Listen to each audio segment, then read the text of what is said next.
Sa gitna ng matinding kakulangan ng gamot at serbisyong medikal sa maraming pampublikong ospital sa bansa, umaasa ang mga Pilipino lalo na sa Cebu na si Pastor Apollo C. Quiboloy ang magiging sagot sa kanilang mga hinaing at pag-asang mabigyan ng tunay na malasakit at solusyon ng kanilang mga pangunahing pangangailangan.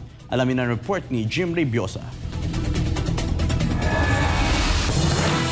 Maliit lamang na bayan ang Pinamungahan, Cebu, pero daang-daang mga kababayan natin dito ang nagtipon-tipon para mapakinggan ang plano at plataforma ni Pastor Apollo C. Quiboloy at ng Duterte slate.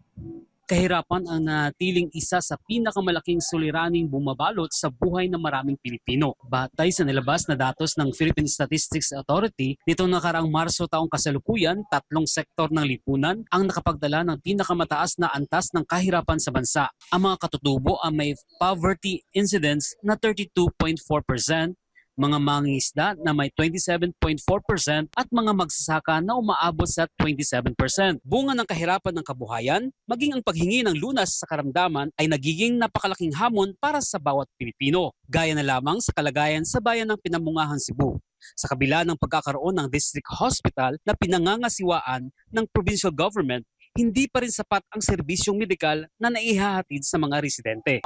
Ang amo adjong problema dire sa tibok Pinamungahan sa lungsod, kana jung hospital na mo kay bisan basic nga tambal wala jud gamay nga bisan supply mga kanang mga equipment o kanang wala po'y doktor kayo nga permi ga duty sa hospital mo na maglisod og naay pang emergency nga rescue. Karaniwang na ang ganitong senaryo dito sa lalawigan ng Cebu. Kaya umaasa sa salaritan na kapag nailuklok na si Pastor Apollo C. Quiboloy at ang buong Duterte slate ay matugunan ang kanilang mga hinaing.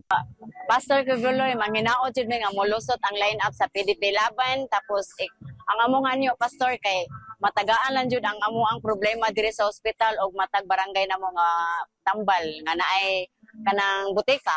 Mao ra gyud na amongan niyo diri sa tibok Pinamungahan mo kumbati jud mi diri. Sa Pinamungahan mo line up ni PDP laban both straight jud mi.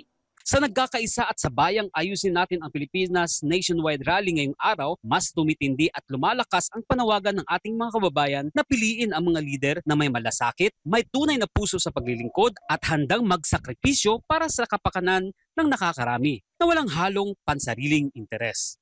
Mula dito sa Pinamungahan, Cebu, para sa Diyos at sa Pilipinas nating mahal. Jim Ribiosa, SMN9 News.